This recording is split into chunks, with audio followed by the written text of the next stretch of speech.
Hoy 24 de marzo celebramos a San Óscar Romero, arzobispo y mártir. Martirologio romano. En San Salvador, República del Salvador, San Óscar Romero, arzobispo y defensor de los pobres, asesinado por odio a la fe en 1980. Beatificado el 23 de mayo del 2015 durante el pontificado de su Santidad Francisco.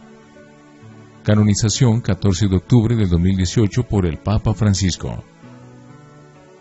Óscar Arnulfo Romero nació en Ciudad Barrios, Departamento de San Miguel, República de El Salvador, el 15 de agosto de 1917, día de la Asunción de la Virgen María. Su familia era humilde y con un tipo modesto de vida. Desde pequeño, Óscar fue conocido por su carácter tímido y reservado, su amor a lo sencillo y su interés por las comunicaciones. A muy temprana edad sufrió una grave enfermedad que le afectó notablemente en su salud. En el transcurso de su infancia, en ocasión de una ordenación sacerdotal a la que asistió, Óscar habló con el padre que acompañaba al recién ordenado y le manifestó sus grandes deseos de hacerse sacerdote. Su deseo se convirtió en una realidad. Ingresó al Seminario Menor de San Miguel y a pesar de las desavenencias económicas que pasaba la familia para mantenerlo en el seminario, Óscar avanzó en su idea de entregar su vida al servicio de Dios y del pueblo. Estudió con los padres claretianos en el Seminario Menor de San Miguel desde 1931 y posteriormente con los padres jesuitas en el Seminario San José de la Montaña hasta 1937. En el tiempo que estalló la Segunda Guerra Mundial, fue elegido para ir a estudiar a Roma y completar su formación sacerdotal, y seguramente su elección se debió a la integridad espiritual e inteligencia académica manifestada en el seminario. Fue ordenado sacerdote a la edad de 25 años en Roma, el 4 de abril de 1942. Continuó estudiando en Roma para completar su tesis de teología sobre los temas de ascética y mística, pero debido a la guerra tuvo que regresar a El Salvador y abandonar la tesis que estaba a punto de concluir. Regresó al país en agosto de 1943. Su primera parroquia fue Anamoros, en el departamento de La Unión, pero poco tiempo después fue llamado a San Miguel, donde realizó su labor pastoral durante aproximadamente 20 años. El padre Romero era un sacerdote sumamente caritativo y entregado. No aceptaba obsequios que no necesitara para su vida personal. Ejemplo de ello fue la cómoda cama que un grupo de señoras le regaló en una ocasión, la cual regaló y continuó ocupando la sencilla cama que tenía. Dada su amplia labor sacerdotal, fue elegido secretario de la Conferencia Episcopal de El Salvador y ocupó el mismo cargo en el Secretariado Episcopal de América Central. El 25 de abril de 1970, la Iglesia lo llamó a proseguir su camino pastoral, elevándolo al ministerio episcopal como obispo auxiliar de San Salvador, que tenía al ilustre Monseñor Luis Chávez y González como arzobispo, y como auxiliar a Monseñor Arturo Rivera Damas. Con ellos compartiría su desafío pastoral y en el día de su ordenación episcopal dejaba claro el lema de toda su vida: sentir con la Iglesia. Esos años como auxiliar fueron muy difíciles para Monseñor Romero. No se adaptaba a algunas líneas pastorales que se impulsaban en la arquidiócesis y además lo aturdía el difícil ambiente que se respiraba en la capital. También fue nombrado director del Seminario Orientación y le dio al periódico un giro notablemente clerical. Este giro le fue criticado por algunos sectores dentro de la misma Iglesia, considerándolo un periódico sin opinión. En El Salvador la situación de violencia avanzaba. Con ello la Iglesia se edificaba en contra de esa situación de dolor.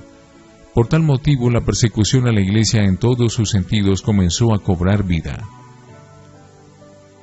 Luego de muchos conflictos en la arquidiócesis, la sede vacante de la diócesis de Santiago de María fue su nuevo camino, El 15 de octubre de 1974 fue nombrado obispo de esa diócesis y el 14 de diciembre tomó posesión de la misma.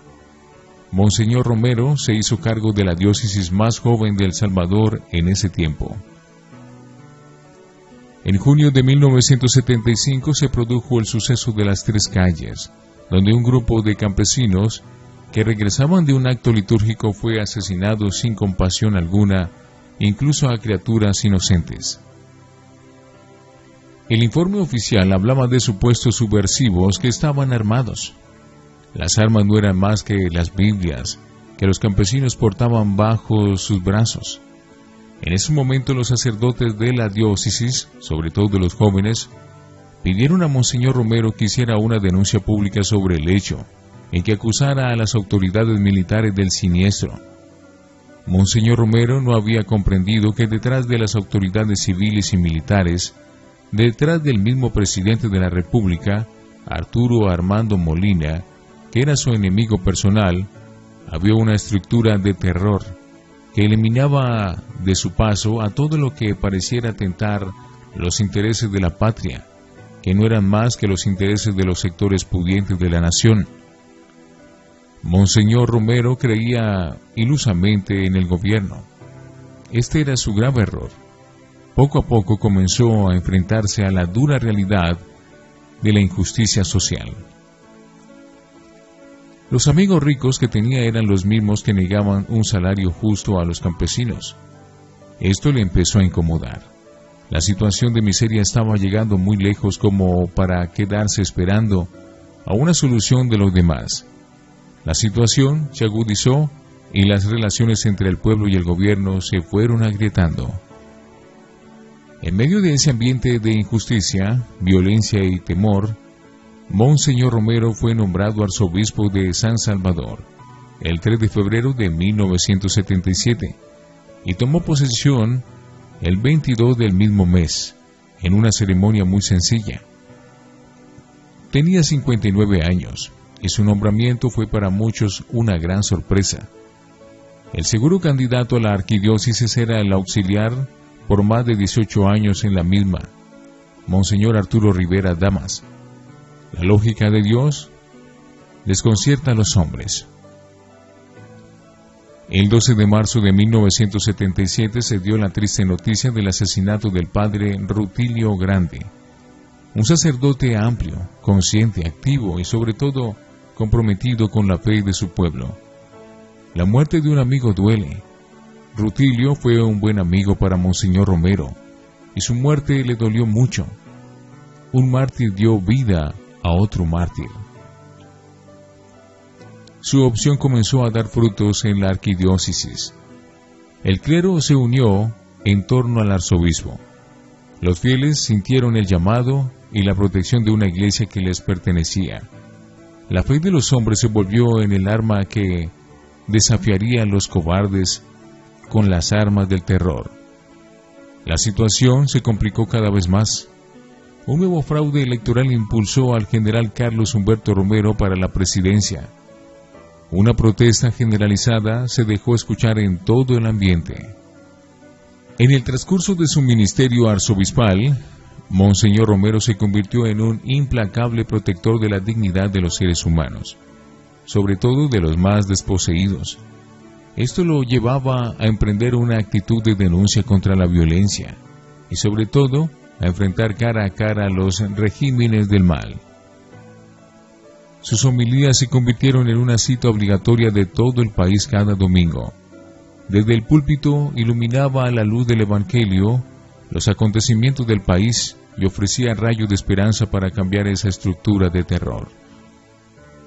Los primeros conflictos de Monseñor Romero surgieron a raíz de las marcadas oposiciones que su pastoral encontraba en los sectores económicamente poderosos del país, y unido a ellos, toda la estructura gubernamental que alimentaba esa institucionalidad de la violencia en la sociedad salvadoreña.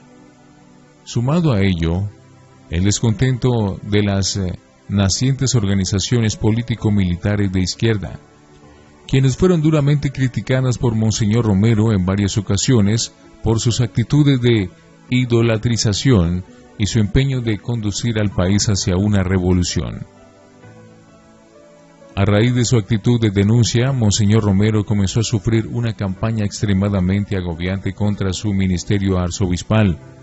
Su opción pastoral y su personalidad misma cotidianamente eran publicadas en los periódicos más importantes, editoriales, campos pagados, anónimos, etc., donde se insultaba, calumniaba y más seriamente se amenazaba la integridad física de Monseñor Romero.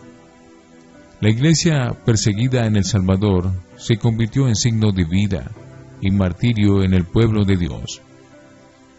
Este calvario que recorría la iglesia ya había dejado rasgos en la misma. Luego del asesinato del padre Rutilio Grande, se sucedieron otros asesinatos más. Fueron asesinados los sacerdotes Alfonso Navarro y su amigo Luis Torres. Luego fue asesinado el padre Ernesto Barrera. Posteriormente fue asesinado en un centro de retiros el padre Octavio Ortiz y 4 jóvenes más. Por último, fueron asesinados los padres Rafael Palacios y Alirio Napoleón Macías. La iglesia sintió en carne propia el odio irascible de la violencia que se había desatado en el país. Resultaba difícil entender, en el ambiente salvadoreño, que un hombre tan sencillo y tan tímido como Monseñor Romero se convirtiera en un implacable defensor de la dignidad humana y que su imagen traspasara las fronteras nacionales por el hecho de ser voz de los sin voz. Muchos de los sectores poderosos y algunos obispos y sacerdotes se encargaron de manchar su nombre. Incluso llegaban hasta los oídos de las autoridades de Roma. Monseñor Romero sufrió mucho esta situación. Le dolía la indiferencia o la traición de alguna persona en contra de él. Ya a finales de 1979, Monseñor Romero sabía el inminente peligro que acechaba contra su vida, y en muchas ocasiones hizo referencia de ello, consciente del temor humano, pero más consciente del temor a Dios, a no obedecer la voz que suplicaba interceder por aquellos que no tenían nada más que su fe en Dios, los pobres.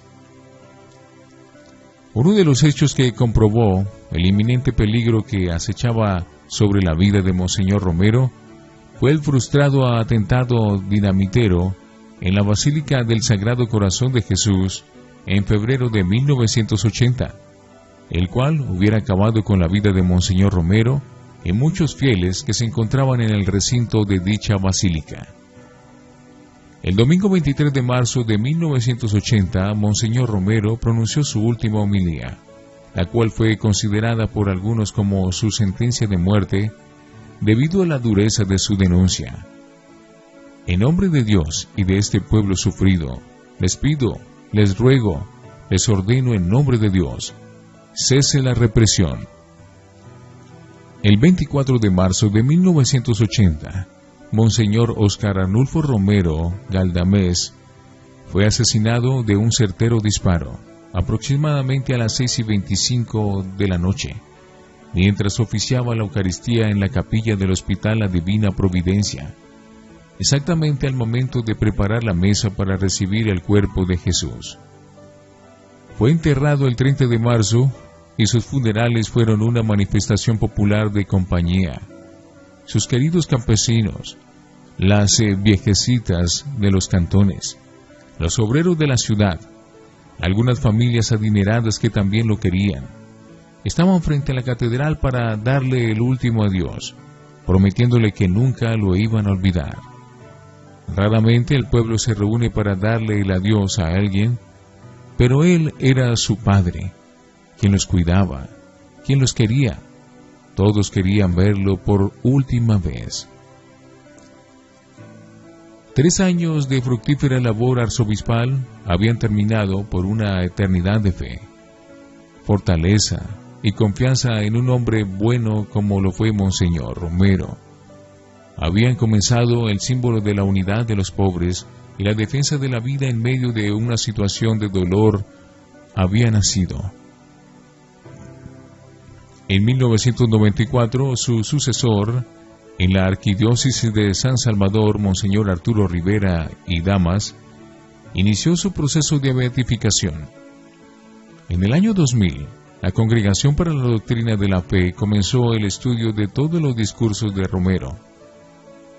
En 2005, el postulador de la causa, el obispo italiano Vincenzo Paglia, aseguró que públicamente que Romero no era un obispo revolucionario, sino un hombre de la Iglesia, del Evangelio y de los pobres.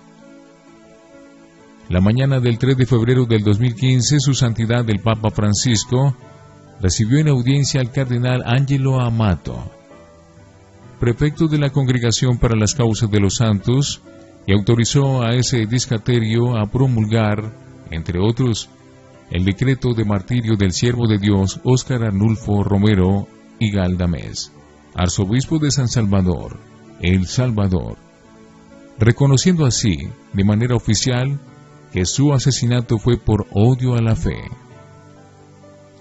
El 6 de marzo del año 2018, el Santo Padre Francisco recibió en audiencia a su eminencia reverendísima, el cardenal Angelo Amato, prefecto de la Congregación para las Causas de los Santos. Durante la audiencia, el Sumo Pontífice autorizó a la Congregación a promulgar el decreto relativo al milagro atribuido a la intercesión del beato Óscar Romero, por lo que tan solo resta la celebración de la ceremonia de canonización, misma que se celebrará en fecha aún por determinar. San Óscar Romero, arzobispo y mártir, ruega por nosotros.